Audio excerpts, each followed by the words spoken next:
Hi, I'm Rachel from Jimmy Bean's Wool, and today we're going to learn how to do short rows, both wrap and turn and German.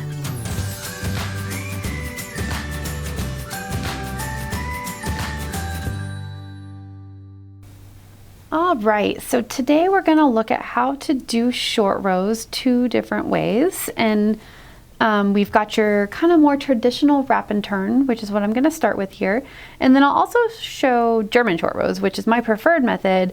I think it's just as easy and it just looks a little bit nicer. So we'll do both methods here.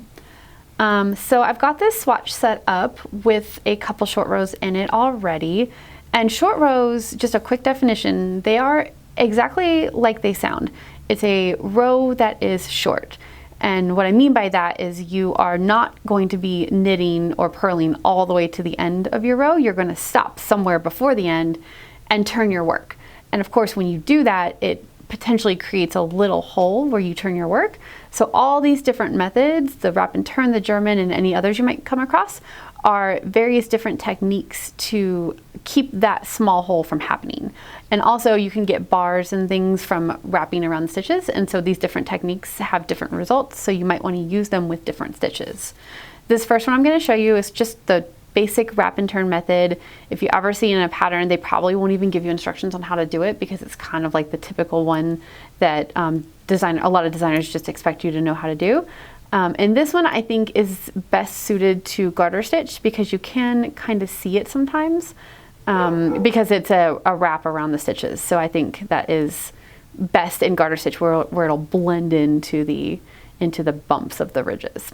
Okay, so let's look at this swatch I've got here. I've done two wraps and turns already. Here's one here.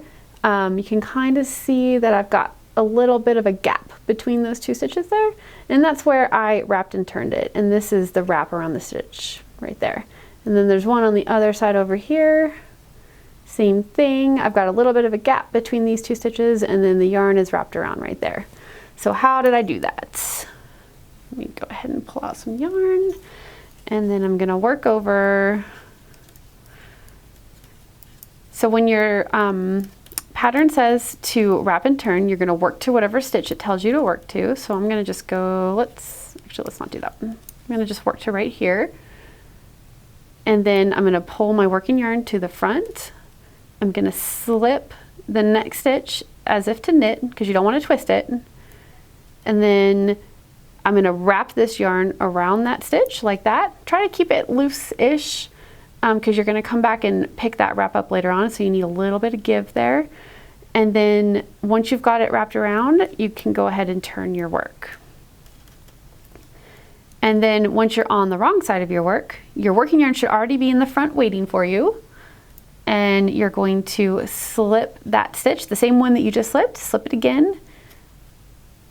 And continue on purling on the wrong side. Just like that. Okay, so that is how you do a wrap and turn on the right side or stockinette side of your work. Okay, so let's head down to the other end, and this is going to be a wrap and turn on the purl side. So again, get to the stitch that you're wrapping and turning, and you're going to go ahead and slip the stitch. Again, it's going to be slip it purlwise so you don't twist it, but keep your working yarn in the back this time before you slip it, or in the front, I'm sorry. Keep your working yarn to the front and then slip that stitch. And then before you turn your work, go ahead and wrap it around to the back, turn your work, and then again, slip that same stitch. And then your working yarn should be wrapped around it, but you're going to have to continue that motion and go to the back. And then you can continue on knitting like that. And you can see that I've got the working yarn wrapped all the way around that stitch.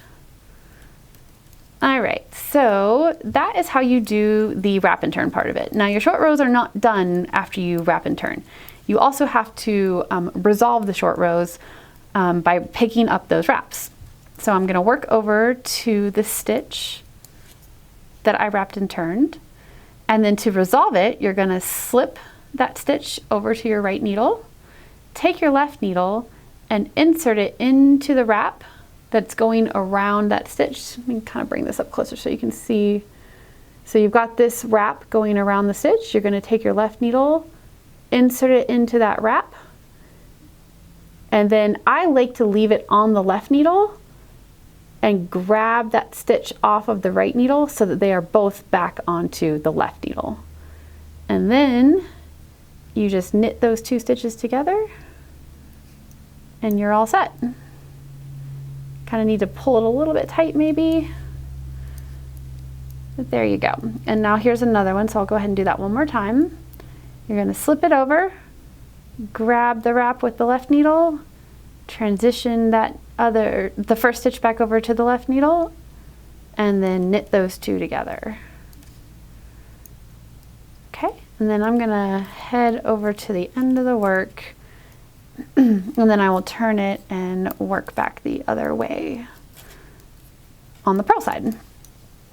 So that's what your resolved stitches look like on the knit side. So let's turn.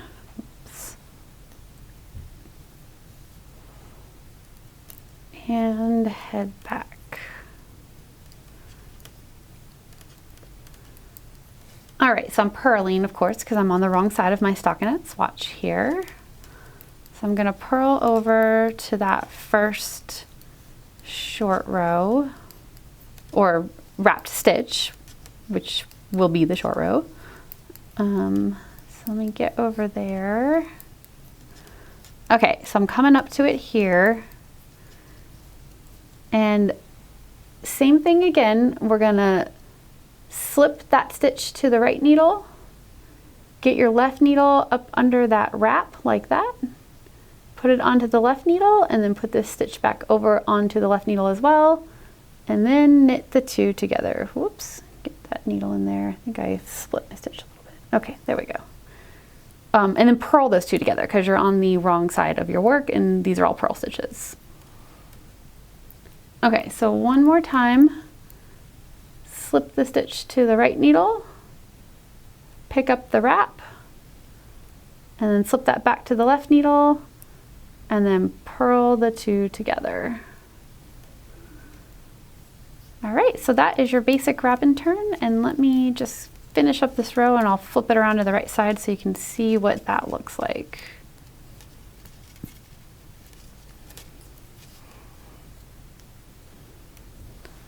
All right,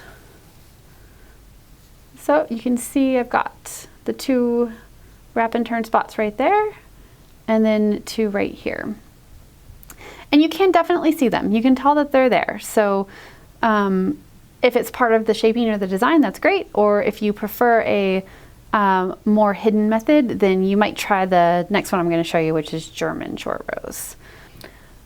All right, so now we're gonna look at German short rows. And I find these to be a little bit more invisible, so I like to use them on stockinette projects or when you have stitches that might be more visible.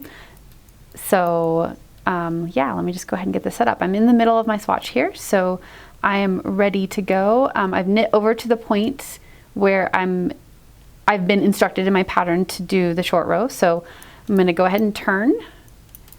Working yarn is in the back now, and then you're going to slip that first stitch purlwise so you don't twist it over to your right needle, and then you take your working yarn and you go all the way over the top of that stitch and around to the front because we need to be set up to purl. So let me just purl a couple stitches and then I'll show you what this looks like. So all I did was wrap my working yarn over the top of that stitch and then bring it back into the front to start knitting it. So that's how you do that. And then if you're doing one from the wrong side, let's say, do one more stitch. Okay, so then turn your work. And then this time you need to bring the yarn forward first. And then you slip the stitch as if to purl, and then bring that yarn, working yarn, over the top of that stitch, and then you leave it in the back this time because you need to be set up to knit. So go ahead and knit the next stitch.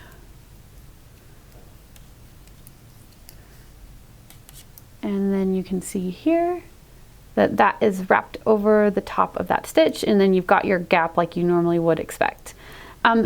I think it's probably a good idea to go ahead and pull the stitches tighter than you normally would. I didn't do that, so this is kind of a bigger gap than I would normally like. But if you pull this first stitch and then even your second stitch as well a little bit tighter than you normally would, that'll close that up just a little bit tighter so that you have a nice invisible join there. Okay, so I'm gonna go ahead and show you how to resolve these short rows now. So let me get to the first one. Okay, so right here's our first one, and this is probably the easiest part of this technique. You have a stitch with a wrap over the top of it. Let me show you what that looks like so you can be aware of it. So a stitch and then it's wrapped over the top, and all you're gonna do is knit those two together and then continue on knitting like you normally would. So go ahead and pull that a little bit tight just to make it cinch up and close that hole a little bit. Okay, so let me work to the end here, and then I will turn and show you on the other side. I'm guessing you can guess how we resolve the stitch on the other side, though. It's pretty easy because you're going to be on the wrong side of your work. We will be purling, so you're going to purl them together. But let me get on over to that point. Okay, so working along.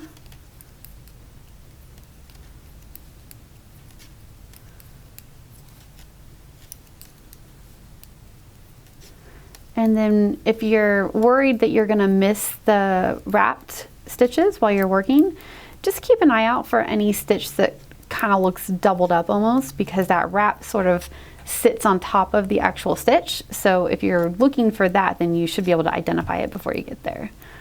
Okay, so here is my wrapped stitch. I'm gonna just insert my needle as if to purl two together, just like you normally would. Go ahead and purl them together, and then work past it, kind of pull that one a little bit tight right there, and then you can just purl right on past. And that's how you resolve those. So with German short rows, you don't have to do all that slipping back and forth from needle to needle when you're resolving, which is really nice. I find it very easy to do. Okay, so let me go ahead and show you on the right side what these look like. And you can see my two wrapped short rows from earlier are down here. And then up here are the two German short rows right here and here. And they're actually practically invisible on the stockinette swatch. So that's why I really, really like using that for stockinette. You're not gonna, it's not gonna be as noticeable, and it won't distract the eye. So that is the German short row technique. I hope that was helpful, and if you have any questions, please leave them in the comments below. I'm Rachel, thanks for watching. Thank you so much for checking out this video. If you liked it, please give us a thumbs up and consider subscribing, because we have a lot more yarn reviews, tutorials, and other fiber fun like that. Happy crafting!